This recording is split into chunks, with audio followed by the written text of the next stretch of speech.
Now, Freetrade has recently changed their terms and conditions. It's actually a substantial change that I want to talk about in today's episode. It's going to be shorter than usual, but definitely stick around to the end as it may impact your choice when it comes to using Freetrade as an investment platform. Now, let's set the like goal for the video this week. The like goal is being set to 128 thumbs up. So hit that button now, subscribe if you are new around here, and with that said, let's jump into the video. Now, if you've recently logged into the Freetrade app, you would have recently been notified of the following update to their terms. And so it states, we've made 2 changes to our terms and conditions. Freetrade is introducing securities lending in order to support us on our mission to offer everyone low cost and simple way to invest. We need all customers to provide their consent. You can learn more about securities lending on our website. We've also added a new foreign exchange provider and have updated our terms to reflect this change. Now, if you are interested, you can read through the actual terms and conditions, but what I want to look at is their blog post to get a more high level understanding on what's happening. And so we can see that the lend securities only applies to their general investment account or GIA and also their personal pension account or SIPP. For anyone who has an ISA Freetrade account, then securities lending is not possible. In addition, Freetrade will only be lending UK based securities, but they are asking for your consent on all securities that are held in the GIA and SIPP account, and that's because in the future they plan to lend out the European and US listed shares. And so what exactly is securities lending? Well, it's a practice which allows loaning a financial security. In our example, this is a stock. Let's just say it's a stock of Apple. And so that stock is loaned from another investor. For instance, I could be holding 1 share of Apple within my Freetrade account, and then Freetrade will automatically lend that share out to any potential investors out there. And so during that process, the borrower will provide collateral, generally in the form of cash, and then they will be provided with the 1 share of Apple. And the collateral will either match or be a higher value, just to make sure if there's any issues with trying to return that 1 share in Apple, the likes of Freetrade is able to cover that difference and then provide us back with our 1 share of Apple.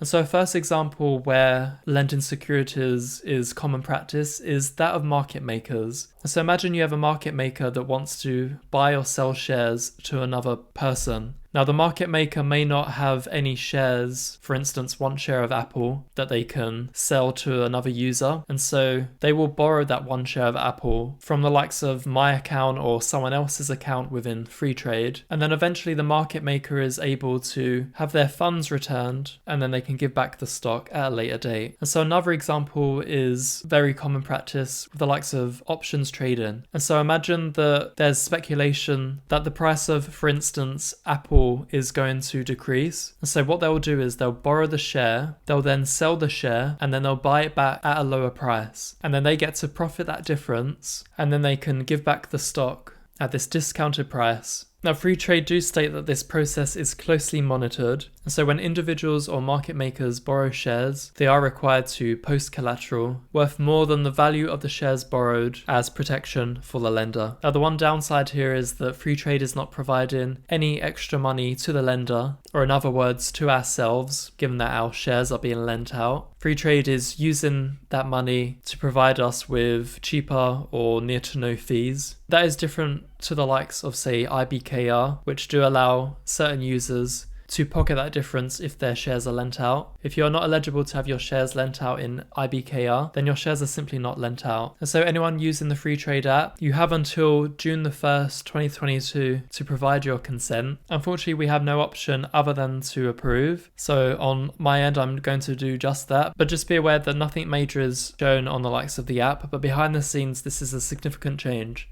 So let me know in the comments below, does this deter you from using the likes of Freetrade? Given that, similar to the likes of Trading212, they are also lending out our shares and providing no additional money for us to benefit from? Or do you think it's fair that these apps are able to benefit from the money exchanged during the lending process, thereby helping us with having an app that's, for the most part, free? So do comment below. New videos are posted each week. If you want to see more updates with respect to different terms and conditions across different platforms, then also comment below and let me know, and I can always provide other content like this in the future. If you haven't done so already, hit that subscribe button, share this content with your friends, and with that said, I'll catch you in the next one.